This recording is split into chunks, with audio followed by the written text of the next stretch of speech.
Holidays-nale, adu namma GT Holidays da.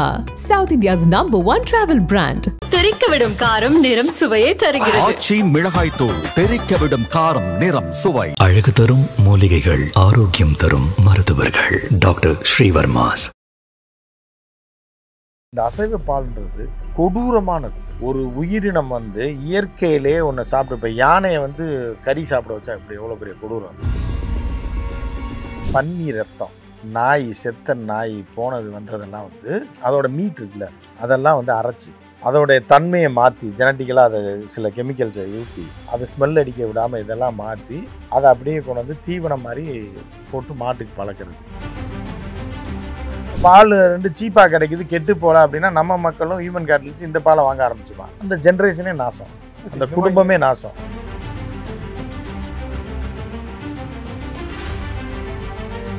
வணக்கம் sir. வணக்கம் பிரபு.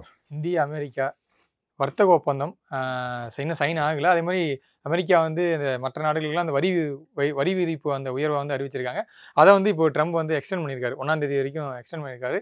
இதுக்கிடையில் அமெரிக்காவிலிருந்து வேளாண் மற்றும் பால் பொருட்களை இந்தியாவுக்கு ஏற்றுமதி செய்கிறதுக்கு ஒரு ஒப்பந்தம். அந்த ஒப்பந்தத்தை இந்தியா கடுமையாக நிராகரிச்சிட்டு இருக்காங்க. என்னென்னா 2 காரணம் சொல்கிறாங்க. ஒன்று இங்கே ஏற்றுமதி பண்ணாங்கன்னா இங்கே இருக்கக்கூடிய அந்த பால் உற்பத்தியாளர்கள் பாதிக்கப்படுவாங்க, இது ஒன்று. இன்னொன்று அசைவ பால் அப்படின்னு ஒன்று மென்ஷன் பண்ணுறாங்க சார். அமெரிக்காவில் மாடுகளுக்கு கொடுக்கக்கூடிய தீவனங்களை அசைவம் கலக்கிறாங்க. ரத்தம், பன்றி, நாய் இந்த மாதிரியோட விலங்குகளோட கொழுப்பை அதில் கலந்து தான் அங்கே இருக்கக்கூடிய விலங்குகளுக்கு மாடுகளுக்கு ஃபீட் பண்ணுறாங்கன்னு சொல்லி அது இங்கே இந்திய கலாச்சாரத்துக்கு ஒத்து வரான்னு சொல்லிட்டு ஒரு எதிர்ப்பு தெரிவிச்சிட்டு இருக்காங்க. சொல்லுங்கள் சார், இந்த பால் பொருட்கள் இதில் இந்த அளவுக்கு ஒரு லாபி நடந்துட்டுருக்கு, இதுக்கு பின்னணி என்ன சார்? அதாவது என்னென்னா, இப்போ தமிழ்நாட்டில் பொறுத்த அளவுக்கு வேறு எந்த நாட்டில் போனீங்கனாலும் பால் பொருள்களில் இவ்வளோ காசு சவுத் இந்தியாவை சொல்லலாம், கேரளா சொல்லலாம், தமிழ்நாடு டாப் தமிழ்நாடு தான். பால் மார்க்கெட் அப்படின்றது மிகப்பெரிய மார்க்கெட். ஏன்னா இது நம்ம கலாச்சாரத்தை ஒட்டியது. இந்தியா முழுவதும் அதுதான் வச்சுக்கலாம். இந்தியா முழுவதும் இருந்தால் கூட, இந்தியாவில் இப்போ நீங்கள் மகாராஷ்டிராவில் எடுத்துட்டிங்கனாலும் டீ, இந்த தேயிலை கலாச்சாரத்தை இப்போ கரெக்டாக பால் குடிக்கிற கலாச்சாரத்தை மாற்றி போன நூற்றாண்டில் தேயிலையும் காஃபி குடிக்கிற கலாச்சாரத்தை கொண்டு அதை மார்க்கெட் பண்ண பிரிட்டிஷ்காரன். பாலே கிடையாது ஸ்ரீலங்காவில், போலாம் பால் பவுடர் தான், இம்போர்ட்டட் பால் பவுடர் தான். அது குறிப்பாக இந்தியாவிலேருந்து தான் இப்போது எமிரேட்ஸ் கண்ட்ரி, அரப் கண்ட்ரீஸ்லேருந்து எல்லாத்துக்கும் இந்தியன் மில்க் ப்ராடக்ட்ஸ் தான் இங்கேருந்து எக்ஸ்போர்ட் பண்ணுறாங்க. இந்தியன் மில்க் ப்ராடக்ட் போகுது. அது இப்போ மில்க் மேனுஃபேக்சரிங் நீங்கள் நிறையா கண்ட்ரீஸ் இருக்குது, அந்த மாதிரி யூஎஸில் நிறையா மில்க். ஆனால் பூராமே இந்த எடப்பாடி போன்றவர்கள், ஏன் எடப்பாடி போன்றவர்கள்லாம் அரசியலில் இருக்கக்கூடாதுன்னு பார்த்தீங்கன்னா, தெரியாதனமாக போய் எதையாவது ஒரு தப்பை பண்ணி ஒரு இனத்தையே அழிச்சிருவாங்க. துப்பாக்கி வச்சு இல்லை, இது இல்லை. இப்போ போயிட்டு முதல்ல ஒரு பிரச்சாரத்தில் ஆரம்பிக்கிற என்ன சொல்கிறாரு, பஃபலோன்னு ஒரு இடத்துக்கு போனேன், பஃபலோ மில்க் 65 லிட்டர் கறக்குது அப்படின்னா, 65 லிட்டர் எப்படி கறக்கும் அப்படின்னு ஒரு விஷயம். 25 லிட்டர் கறக்கிற மாடு அங்கே இருக்குது அமெரிக்காவில். அது பூராமல் மரபணு மாற்றப்பட்ட மிருகம். அது புரியுதா உங்களுக்கு? இதோட பாலையோ அதோடைய பை ப்ராடக்டோ இல்லை அதை கறியை சாப்பிட்டிங்கன்னா மனுஷனே அவனுடைய ஜெனட்டிக்கலாகவே மாறி இப்போ நிறைய மாற்றங்கள் வருது. இந்த எல்ஜிபிடிக்குலாம் உருவான காரணம் என்னென்னா, இந்த மாதிரி உணவுப் பொருட்களில் கலப்படம். புரியுதா? கோழி, சிக்கனில் கலப்படம். இதனால தான் நிறையா பேர் பார்த்திங்கன்னா, ஆண் பெண் தாண்டி இயற்கையில் இந்த உலகம் உருவாகி இத்தனை லட்சம் வருஷம் ஆகும்போது ஒரு சில கேரக்டர் தான் நடுநிலையான ஆட்கள் இருப்பாங்க. அது ரொம்ப சொற்பமாக இருக்குது. இன்றைக்கி எல்லாமே அதிகரிக்கிறதுக்கு காரணம் இந்த மாதிரியான வளர்ந்த நாடுகள் பண்ணுற கொடூரங்கள். இதெல்லாம் இதில் ட்ரம்ப் என்ன பண்ணுறாங்கன்னா, ஒரு அக்ரிமெண்ட் போடுறாங்க நம்ம ஜியோட போட்டால் என்ன பண்ணுறாங்கன்னா, பால் பொருட்கள்லாம் இந்தியாவுக்கு கொண்டு போகும், விவசாய பொருட்கள்லாம். இப்போ வரைக்கும் நீங்கள் வெளிநாடு போகிறவங்களுக்கு தெரியும் என்னென்னா, நீங்கள் எதை வேணாலும் வாங்கிட்டு வரலாம். தங்கத்தை கூட நுழைச்சி சைனா போட்டு கடத்திட்டு வந்துடலாம். ஆனால் ஒரு விதையை நீங்கள் எடுத்துகிட்டு வந்தீங்கன்னா கிரிமினல் அஃபென்ஸ். கஸ்டம்ஸ்லாம் பிடிச்சாங்க. எதுக்கு இந்த செடியை நீ எடுத்துகிட்டு வந்த? செடியை கொண்டு வர முடியாது, விதையை கொண்டு வர முடியாது, அஃபென்ஸ் அது. ஒரு நாட்டுக்கு போகிறீங்கன்னா அந்த நாட்டிலேருந்து விதைகளையோ இதையோ பவுல்ட்ரி இதையோ ஒரு கோழி குஞ்சு மறைச்சி உள்ளே போட்டு நீங்கள் கொண்டு வர முடியாது, பெரிய அஃபென்ஸு. நீங்கள் எதோ சொல்லுவாங்க, நட்சத்திர ஆமையை கொண்டு போய், இதுக்கு எதுவுமே உயிரோடு இருக்க பொருளையோ விவசாய பொருளை கொண்டு வந்தீங்கன்னா இம்மீடியட் அரெஸ்ட். நீங்கள் அதுக்கு வச்சுருக்கான். மரபணு மாற்றப்பட்ட ஒரு சின்ன விஷயம் உள்ளே நுழைச்சி நம்ம நாட்டே அழிச்சிட முடியும். பார்த்தினிய செடி உள்ளே வந்தது பார்த்தீங்களா, மிகப்பெரிய கொடுமைகளை பண்ணுச்சு 80s எண்டில். 80sல இப்போ எங்கே பார்த்தாலும் பார்த்தினியம் செடி இப்போ தான் ஒழிஞ்சிருக்கு. அதுக்கு சில இதெல்லாம் போட்டு இதுக்காக அரசு பல லட்சங்கள் செலவு பண்ணி ஒழிச்சு. இதெல்லாம் அமெரிக்காவிலேருந்து வந்தது. அந்த விதைகள் இதில் வரதில் ஒட்டிகிட்டு வந்த விதைகள் இப்போ தமிழ்நாட்டில் பார்த்தினியம் செடியை அரிப்பு ஏற்படுத்தி கொடூரமான நோய்களை ஏற்படுத்தக்கூடிய பார்த்தினத்தை அழிச்சு விட்டாங்க. ஸோ இந்த மாதிரி இப்போ முள்ளு செடி விறகுக்குன்னு காமராஜர் கொண்டு வந்து போட்டது, அது எவ்வளோ பெரிய கொடுமைகளை எத்தனை நீர்நிலைகள் வந்து ஆக்கிரமிச்சு காலி பண்ணுச்சுன்றது எல்லாருக்குமே தெரியும். இவர்கள் அறியாமையில் செய்தது, நல்லதுன்னு சொல்லி செய்கிறத சிந்திக்காமல் செய்வது, நம்ம மக்களுக்கு நல்லதுன்னு செய்கிறது கெடுத்து விட்ரும். அந்த மாதிரி இப்போ எல்லாமே மக்கள் படிப்பறிவோட தெளிவாக இருக்கான், மக்கள் தெளிவாக இருக்கான், அரசாங்கங்கள், அரசு அதிகாரிகள், அமைச்சர்கள் தெளிவாக இருக்காங்களோ இல்லையோ. ஸோ வந்து இப்போ இது என்னென்னா ட்ரம்ப் போட்டிருக்க மிகப்பெரிய கொடூரம்னா, ட்ரம்ப் வந்து ஒரு வியாபாரி, பணத்துக்காக எதை வேண்டுமானால் செய்வார்கள். இப்போ நம்ம உதாரணத்துக்கு நம்ம இஸ்ரேலை பார்த்தோம். இஸ்ரேலில் பாலஸ்தீனத்தை ஆக்கிரமித்து அங்கே ஒரு பெரிய ஒரு டூரிஸ்ட் ஸ்பாட்டை ஆக்குறதுக்காக இத்தனை லட்சம் 1000 மக்களை கொன்று குவித்து அடியோடு எல்லாத்தையும் ஊரை விட்டு துரத்தி விட்டுட்டு அந்த மண்ணுக்கல்லெல்லாம் அடிச்சுட்டு அதை ஒரு பெரிய நகரமாக உருவாக்கி 99 வருஷம் கான்ட்ராக்டுக்கு அமெரிக்காவும் இஸ்ரேலும் சேர்ந்து ஆட்டையை போடுறதுக்கு பிளான் தான் அது. அப்போ இவங்க வந்து தன்னோட பிஸ்னஸ் பிளானுக்காக எத்தனை கொடூரத்தையும் செய்வார்கள்ன்றது தெரிஞ்சு. இப்போ ட்ரம்ப் என்ன பண்ணுறான்னா, பிஸ்னஸ்க்காக வந்து இந்த மாதிரி கொடூரமான இந்த பால் இருக்குல்ல, இது வந்துச்சுன்னா டோட்டலாக நம்மளுடைய கலாச்சாரம் அசைவ பால்ன்றாங்க அந்த டேர்மில், அதுதான் அதில் அழிஞ்சு போயிடும். அந்த டேர்மில் வந்து பார்த்தீங்க அப்படின்னா, இப்போ அந்த அசைவ பாலுக்கு என்னென்னா, இப்போ மாடு வந்து என்ன சாப்பிடும்? புல் சாப்பிடும், நெல் சாப்பிடும், இதுதான் சாப்பிடும். அது வந்து சைவ மிருகம். மாடு வந்து சைவ மிருகம், குரங்கு சைவ மிருகம். ஏன்னா ஸோ சைவ மிருகங்கள் தான் நம்மளுடைய டச்சிலே இருக்கும் எப்போவுமே. ஸோ இப்போ இந்த சைவ மிருகம் ஒரு சைவமாக ஒரு பாலை கறக்குது அப்படின்றாரு, அதுவே அசைவம்னு சொல்லிகிட்டு இருக்காங்க. ஒரு மாடு வந்து அசைவம் தானேயா, அதுலேருந்து வர பால் எப்படியா அசைவன்றீங்க? இல்லை காலங்காலமாக நம்ம சாப்பிட்டுருக்கோம், அதுக்குள்ளே நம்ம போவேணாம். இந்த அசைவ பால்ன்றது கொடூரமானது. ஒரு உயிரினம் வந்து இயற்கையிலே ஒன்று சாப்பிட்டு, இப்போ யானையை வந்து கறி சாப்பிட வச்சா இப்படி எவ்வளோ பெரிய கொடூரம். அவ்வளோ பெரிய யானை ஏன்னா நான்வெஜ் சாப்பிட்டா இவ்வளோ வெயிட் அண்ட் ஹைட்டாக இருக்குது, அதோட இயற்கையாக அது கரும்பு அது இது இப்போ சைவம் மலை கிளை இலைன்னு தான் தின்னுட்டுருக்கு. அதை இந்த கொடூரர்கள் என்ன பண்ணுறான்னா, பணத்துக்காக அந்த மாதிரி பசுவை உருவாக்குறான், ஜெனட்டிக்கலாக உருவாக்கி அதில் வந்து இந்த இப்போ சொன்ன மாதிரி என்னென்னா, ஒரு பசு வந்து சாதாரண நம்ம நாட்டு பசு தான் இருக்கிறதுலே ஸ்ட்ராங், அதோடைய சிறுநீர் மருந்து, அது நம்ம தமிழ் பாரம்பரியத்தில் இருக்குது, இந்திய பாரம்பரியத்தில் பல்வேறு மாநிலங்களில் அதை பின்பற்றுறாங்க. அது மருந்து தான் இன்றைக்கி வரைக்கும். அது சித்த மருத்துவர்கிட்ட கேட்டிங்கன்னா சொல்லுவாங்க. அதோட இது எல்லாமே வந்து ஒரு ஆர்கானிக்காக இருக்கும். புரியுதா உங்களுக்கு? இப்போ அந்த காலத்துலலாம் அந்த எருவை போட்டு தான் எரிப்பாங்க. இப்போ கேஸ் வந்துருச்சுன்னு வைங்க, எருவை போட்டு எரிச்சிங்கன்னா அது சமையலுக்கு கேடு விளைவிக்காது. புரியுதா? ஸோ அதே மாதிரி மாட்டு சாணத்தை மொழுகக்கூடிய பழக்கம் தமிழர்கள்ட்ட. வெளியே தொளிச்சு கோலம் போடுறதுன்றது வேறு, அது வேறு கான்செப்ட். வீட்டுக்குள்ளே பூசுறது, அந்த காலத்தில் மண் வீட்டில் தான் நம்ம இருக்கும்போது அது வந்து ஆன்டிபயோட்டிக்காக செயல்படும், பூச்சி பட்டை வராமல் இருக்குன்றது நம்ம பாரம்பரியத்தில் இருக்குது. ஸோ இப்போ வந்து என்ன பண்ணுறான்னா, இப்போ இவன் வந்து மாட்டுக்கு வந்து நான்வெஜ்ஜை கொடுக்குறான்.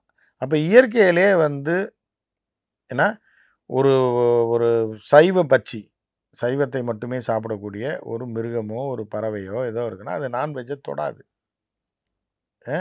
ஸோ அதுக்கு என்ன பண்ணுறதுன்னா, ஏன் தொடாதுன்னா ஸ்மெல் அடிச்சிரு கண்டுபிடிச்சிடுறது. அப்போ இவன் என்ன பண்ணுறான்னா, பன்னி ரத்தம், நாய், செத்த நாய் போனது வந்ததெல்லாம் வந்து அதோட மீட் இருக்குல்ல, அதெல்லாம் வந்து அரைச்சி அதோடைய தன்மையை மாற்றி ஜெனட்டிக்கலாக அதை சில கெமிக்கல்ஸை ஊற்றி அதை ஸ்மெல் அடிக்க விடாமல் இதெல்லாம் மாற்றி அதை அப்படியே கொண்டு வந்து தீவனம் மாதிரி போட்டு மாட்டுக்கு பழக்கிறது. அப்போ அது ஸ்மெல் இல்லைன்னா, சில அதுக்குள்ளே அறிகுறி இல்லைன்னா அது சாப்பிட்ரும். அதுக்கு என்ன தெரியும் வாயில்லா ஜீவனுக்கு? வந்து மில்க் ப்ராடக்ட்ஸை இம்ப்ரூவ் பண்ணுறதுக்கு. ஆமாம், இதெல்லாம் என்னென்னா மாடு அதிகமாக பால் கறக்கிறதுக்கும் அதில் வந்து இருக்கக்கூடிய சில அமிலங்கள் இருக்குன்றாங்க, ஒரு 7-8 அமிலங்கள் ஒரு மாட்டு பாலில் இருக்குன்றாங்க. அதில் சில அமிலங்களுடைய அளவை அதிகரிக்கிறதுக்கு, கொழுப்பு அதிகரிக்கிறதுக்கும், டேஸ்ட் அதிகரிக்கிறதுக்கும் இந்த மாதிரி அசைவ பால்னு ஒன்று இந்த கொடூரன்கள் கொண்டு வந்திருக்காங்க அமெரிக்காவில். அதை வந்து இந்தியாவில் விற்கிறதுக்கு மோடிகிட்ட அக்ரிமெண்ட் போட்டு பல அக்ரிமெண்ட்டில் கையெழுத்து மிரட்டி வாங்கிட்டாங்க. அது இவங்க மோடி சொன்னால் ட்ரம்ப் பயப்படுவாருன்னா சொல்லுவாங்க, இதெல்லாம் உள்குத்து பண்ணிவிட்டு இவங்க கடைசியில் நாய்ப்பாலை தான் குடிக்க போகிறாங்க. புரியுதா? சங்கியல். அப்போ வந்து கையெழுத்து போட்டால், ஆனால் நம்ம மோடியை ஒரு விஷயத்தில் இதில் பாராட்டலாம், என்னென்னா இது ஒன்றுக்கு மட்டும் அவர்கள் இணங்கவில்லை. ஏன்னா அசைவ பால்ன்றது இப்போ நீங்கள் இஸ்லாமியர்களாக இருக்கட்டும், பன்னியோடைய ரத்தத்தை வந்து இப்போ மாட்டுக்கு ஊற்றி அதை குடிக்க முடியுமா? இல்லை இந்துக்கள் வந்து அந்த கொழுப்பை இது பண்ண முடியுமா? இல்லை எந்த மதத்துக்காரனா வேணாலும் இருக்கட்டுமே, வெஜிடேரியனாக இருக்காங்க அவங்களே இந்த பாலை வெஜிடேரியன் இல்லை நான் வெஜிடேரியனே. இப்போ இஸ்லாமியர்கள் வந்து சாப்பிட மாட்டாங்க.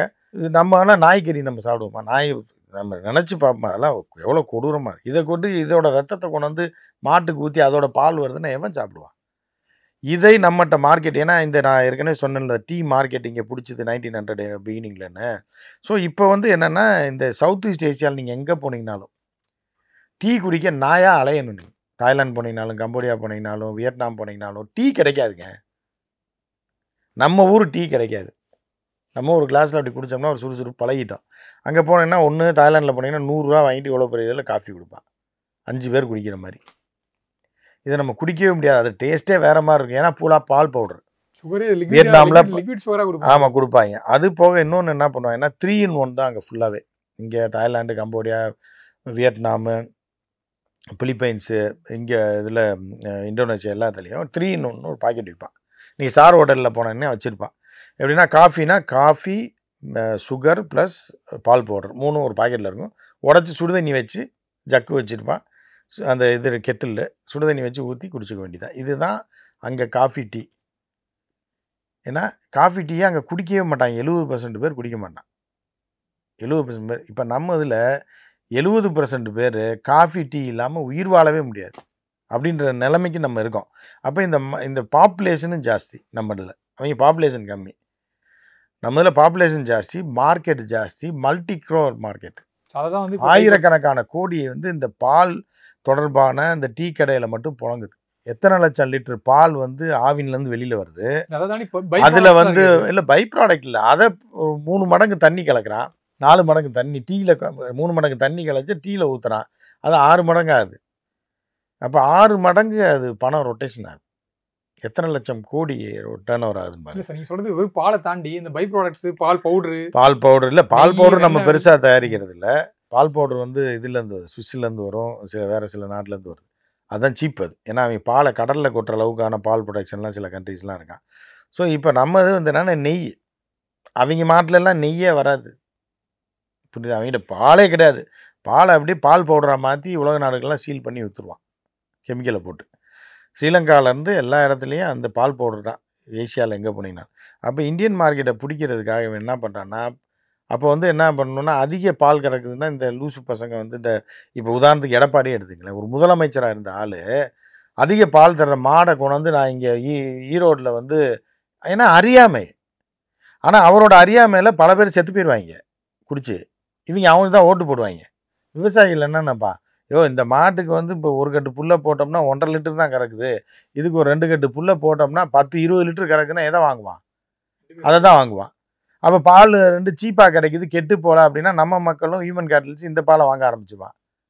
அந்த ஜென்ரேஷனே நாசம், அந்த குடும்பமே நாசம். இந்த மாதிரியான பால் வந்து அசைவ பால் இந்தியா கொண்டு வந்தாலுமே இங்கே இருக்கக்கூடிய பால் பொருட்களோட விலையெல்லாம் ஆட்டோமேட்டிக்காக கம்மியாக குறையும். இல்லை அது பரவாயில்லைங்க. விலையை பற்றி உயிரோடு இருந்தால் நீங்கள் சம்பாதிக்கலாம், எது வேணாலும் பண்ணலாங்க. உங்கள் சந்ததியே மாறி போயிருமேங்க. ஜெனட்டிக்கலாகவே நீங்கள் மாறிடுவீங்க. இப்போ இருக்கிற பாப்புலேஷனில் பாதி பேர் எல்ஜிபிடிக்கு மாறிட்டா என்ன பண்ணுவீங்க? ஏற்கனவே இப்போ தான் வந்து நாட்டு பசுக்கெல்லாம் வந்து வளர்க்கணும், நாட்டு மாட்டு பால் குடிக்கணும்னு அது ஒரு சைடு வந்து ப்ரொமோட் பண்ணி. அதான் தமிழர்களே அவ்வளோ சீக்கிரம் ஏமாத்திட முடியாது. ஆனால் சில அறிவிலிகள் இது போன்ற வேலையை செஞ்சு விட்ருவாங்க. அரசியலில் இருக்கவங்களும் முட்டாள்தனமாக அவர்களை அந்தளவுக்கு நாலேஜ் இருக்காது. இந்த மாதிரி இதை ஓகே பண்ணிட்டாங்கன்னா பெரிய பிரச்சனை. யாரும் நல்ல வேலை இந்த அக்ரிமெண்ட்டுக்கு இந்திய அரசு ஒத்துக்கலை, இன்னைக்கு வரைக்கும் ஒத்துக்கலை. இதை உடை தெரிய வேண்டும். அது இப்போ அமெரிக்கா வந்து எந்த எக்ஸ்டென்டில் வேணாலும் போய் அவனை காலி பண்ணும், அவனை தூக்கி போடுறா, எடுத்துகிட்டு ஓடுறான்னு நம்ம பார்த்துக்கலாம் அப்படின்ற மாதிரி தான். நம்ம கண்ட்ரி இன்னும் பழைய காலம் மாதிரிலாம் இல்லை. இப்போ ரொம்ப வீக்காக சொதப்பலா சொம்பையாலாம் இல்லை. அவனுக்கு இப்போ உடஞ்சி நீ என்ன பொருளாதார தடவை வேணாலும் வீசிக்க, தூக்கிட்டு ஓடுறான்னு அவனை துரத்தி விடணும். யூஎஸ் புரியுது அவங்களுக்கு. அது அந்த இதில் நிற்கணும். இது வரைக்கும் நிற்கிறாரு, இனி நிற்பாரு நம்ம எதிர்பார்க்க வந்தால். இது இந்தியன் மார்க்கெட்டில் எந்த அளவுக்கு சார் மார்க்கெட்டை காலி பண்ணுறது இல்லை, மனுஷனே காலி பண்ணும்போது மார்க்கெட் எப்படிங்க? அந்த பாலை தான் நம்ம குடிச்சு பழகிருக்கோம். குழந்தைக்கு அந்த பாலை தான் கொடுப்பான், சீப்பாக வருதுன்னா அந்த பாலை கொடுத்து ஜெனட்டிக்கலாக அந்த குழந்தைய மாறி போயிருமேங்க. அதோட அறிவு அமெரிக்கன் ப்ராடக்ட் இங்கே சீப்பாக கிடைக்கும் போட்டால் நீ நாசம்தான். அமெரிக்கன் ப்ராடக்ட் நீ போனேன்னா நாசம்தான்றது இது ஒரு முக்கியமான ஒரு விஷயமா. அமெரிக்கா வந்து நம்ம முழுக்க எதிர்க்க முடியாது, முழுக்க ஏற்றுக்கொள்ளவும் முடியாது. நமக்கு என்ன தேவையோ அதுதான் நம்ம கல்ச்சர் ஃபுட்டு. இது வந்து ஒரு தனிப்பட்ட நம்ம கலாச்சாரம், மனிதனுடைய இயற்கையான அவனுடைய தாட்ஸ் எல்லாத்தையும் மாற்றி விட்டு போயிரும்ல ஜெனட்டிக்கலாக மாறிச்சுன்னா. ஸோ அந்த உணர்வுகளை மாற்றி விட்டு போயிடும், புரியுதா? நீங்கள் ஒரு உதாரணத்துக்கு நான் சொல்கிறேன், சிம்பிளாக ஒரு விஷயம். ட்ரெயினில் ட்ராவல் பண்ணுறவங்க, ஃப்ளைட்டில் ட்ராவல் பண்ண பணக்காரனாக இருப்பான், எல்லாமே பெர்ஃப்யூம் யூஸ் பண்ணியிருப்பான், விட்டுருக்கேன். ட்ரெயினில் ட்ராவல் பண்ணுறவன் நார்த் இந்தியாவுக்கு, அது ஒரு வந்து நீங்கள் நார்த் இந்தியான்னு சரி, ஈஸ்ட் இந்தியான்னு சரி, பாம்பேயான்னு சரி, நீங்கள் வேர்வையிலே போகும்போதே ஒரு ஸ்மெல்லு மாறி அடிக்கும். சவுத்தில் தமிழ்நாட்டிலேருந்து போகிறவனோட வேர்வை ஸ்மெல்லுக்கும் நீ ரொட்டி சாப்பிட்றவனோட வேர்வை சொல்லுவேன் வேறு மாதிரி இருக்கும். அது பலரும் உணர்ந்திருப்பாங்க. வேர்வை சொல்லுன்னா அதை போய் நீங்கள் பார்க்க சொல்லு. அந்த ஏறினாலே அந்த ஒரு இது இருக்குல்ல. அப்போ வந்து என்ன ஆகுது, இயற்கையிலே உங்களோட உணவு முறையிலே உங்களுடைய அவுட்புட் எல்லாமே மாறிடும், உங்களுடைய கலர்லேருந்து. அப்போ என்ன ஆகுது, ஜெனட்டிக்கலாகவே நீங்கள் சேஞ்ச் ஆகுறீங்க. சாதாரண சப்பாத்திக்கும் புளிக்குழம்பு சாப்பிட்டவனுக்கும் உள்ள வித்தியாசமே இப்படி இருக்கும்போது, கறி சாப்பிட்ட மாடு, ரத்தத்தை தின்ன மாடை கொண்டு அந்த பாலை குடிச்சிங்க என்ன ஆவீங்க நீங்கள்? டோட்டலாக நீங்கள் வந்து மனுஷனாகவே இருக்க மாட்டீங்க அப்படின்றது ஒரு இது இருக்குது.